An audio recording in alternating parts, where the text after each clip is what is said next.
Olá, sejam todos muito bem-vindos. Eu sou Alexandre Pucci, sou jornalista e editor do portal MPox do Fundo Positivo. O nosso seminário web agora mudou de formato. Será gravado e divulgado aqui nas nossas redes sociais. Neste primeiro, para começar bem, conversei com o infectologista, o Dr. Álvaro Costa, que participou do estudo global sobre Mpox em pessoas vivendo com HIV. Falamos sobre esse tema, sobre prevenção e também sobre a vacinação da Mpox no Brasil. Que eu mandei para você. E tá aí, eu sou do grupo Share Networking While Writing Group. Te mandei aqui, tá meu nome lá. Se você procurar, Boa, você vai achar. perfeito. Álvaro. Então você consegue explicar um pouquinho o que é esse estudo e o que ele descobriu? Olha, a grande dúvida do mundo quando começou essa doença, a Mpox, o nome agora mudou, é Mpox, né, para tirar esse estigma de varíola de macaco ou monkeypox, né, porque monkey é macaco em inglês. Então é Mpox, tudo com letra minúscula. E o surto começou a acontecer. Hoje tem mais de 90 países com casos de Mpox, mais de 80 mil casos no mundo. Foi o maior surto de Mpox aí na história, porque os outros vírus tiveram surtos muito menores, né? Os outros primos aí da Mpox, ou mesmo a própria Mpox do passado na África. Então, se deu espaço para se estudar esses 80 mil casos, né? E o que se viu é que a maioria desses pacientes com Mpox no mundo eram homens que fazem sexo com homem e muitos deles ou vivendo com HIV ou usuários da profilaxia pré-exposição à PrEP. E a grande pergunta que se fez no começo era: será que, pelo fato das pessoas terem um HIV, uma doença imunológica, esses pacientes com HIV teriam a chance de evolução para a forma mais grave da Mpox, doença disseminada, risco de óbito? E essa foi a pergunta, uma das principais perguntas que o mundo se propôs, os pesquisadores, a responder, né? E aí, no primeiro momento, se achava que não, né? Começou a se olhar, comparar, não tinha muita diferença, até que alguém, algum grupo de pesquisadores no mundo, resolveu fazer um compilado mundial. O que é isso? Você pega todos os casos, avisou para todos os países, né, para os pesquisadores. Eu fiz parte desse estudo. Esse estudo foi apresentado agora na CROI, né, na retroconferência em Seattle, agora em fevereiro, né, e foi de 19 a 23 de fevereiro. E esse estudo pegou só os HIVs, as pessoas que vivem com HIV com CD4 baixo, com imunidade abaixo de 350. E o que se viu, sim, quem tem HIV e tem imunidade mais baixa ou não toma remédio, tem uma chance de evolução para a forma mais grave da Mpox, inclusive até com risco de óbito associado, dependendo do nível de imunidade que esse paciente tem.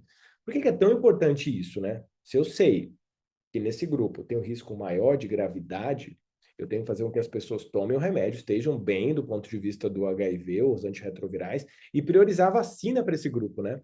Talvez na escassez de vacina que a gente tem no mundo, né, a Mpox tem um grande problema. As vacinas, poucas, só tem duas vacinas, uma só praticamente disponível no mundo, um fabricante único, e a produção mundial ficou muito devagar para atender a expectativa de todos os países, mais de 90 países com casos, né?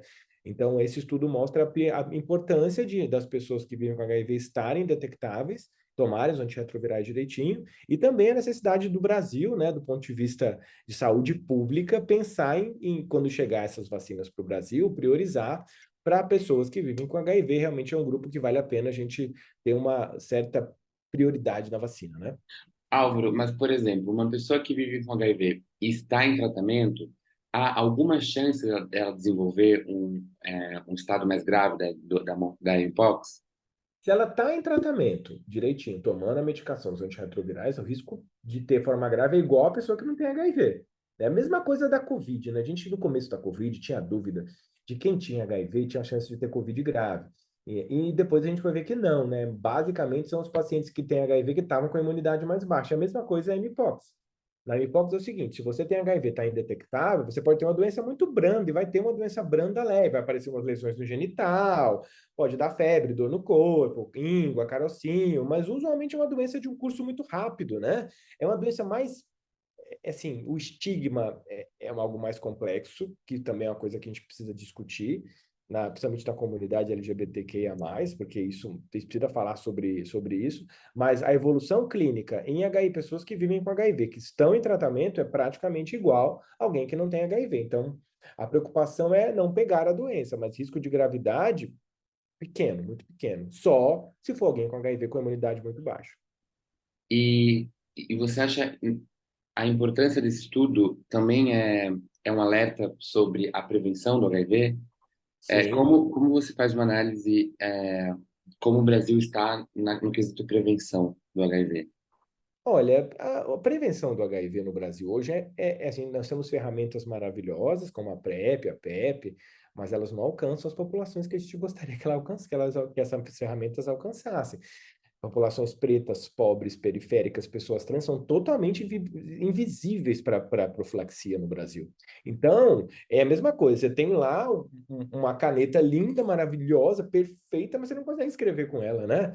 Porque a caneta não funciona, ela não vai para onde precisa. Então, assim, a gente não fala sobre prevenção ainda. Agora, nessa mudança de gestão, a gente viu algumas coisas começarem a serem retomadas, como a campanha no Carnaval, que falou de PEP, falou de PrEP, mas ainda é muito pouco. Na minha opinião, é muito pouco. A gente precisa levar a prevenção para as escolas, em rede nacional, fazer campanhas de divulgação mais amplas, que não só restringam a 3 dias de carnaval, né? A prevenção, a gente tem muitos casos novos de HIV no Brasil ainda. Essas ferramentas como a PrEP, elas só alcançam ainda pessoas entre 20 e 30 anos, brancas, que moram em regiões centrais de São Paulo e regiões mais... Então, uma população... Não que esteja errado atingir essas populações, mas só atingir essas populações que é o grande problema, né? E eu acho que precisa ser feita uma revolução quando se fala em prevenção de HIV ainda, né? A gente ainda fala de prevenção como a gente falava nos anos 80, nos anos 90, como que só camisinha, e não pode falar de sexo, não pode falar de sexo gay, não pode falar nas escolas, o professor não pode falar, pai não consegue falar, influenciador digital às vezes é uma pessoa isolada para falar, né?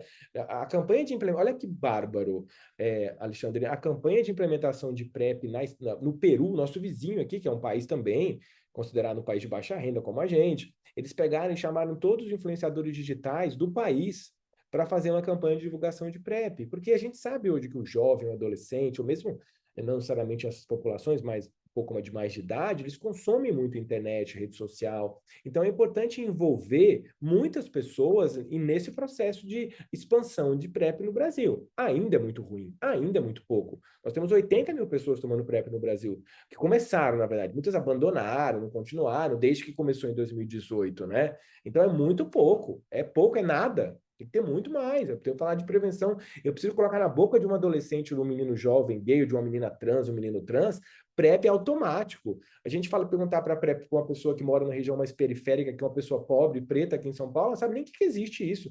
E os pais, médico não sabe que existe, né? Esse dia eu percebido até na rede social, a menina fala, minha médica sabe nem o que é PrEP, né? Então, como é que a gente expande uma ferramenta que é quase 100% de prevenção, né? Outra coisa, PrEP para mulheres, né? Mulheres cis também são um grupo total invisível. Elas se acham invulneráveis, os médicos que atendem elas também consideram elas como invulneráveis à IST, como se mulher não tivesse vida sexual, uma mulher cis. E, de novo, a gente tem dado do Brasil mostrando uma alta taxa de infecção de HIV que não abaixa em mulheres, né? Então, olha que problema para se lidar. É um vespeiro isso, né? É um baita desafio para o Ministério, né? Aí você fala que tem PrEP injetável, que tem, mas eu não consegui implementar nem oral direito, como é que eu vou caminhar para injetável, né? Entendeu? Então, esse é o grande desafio.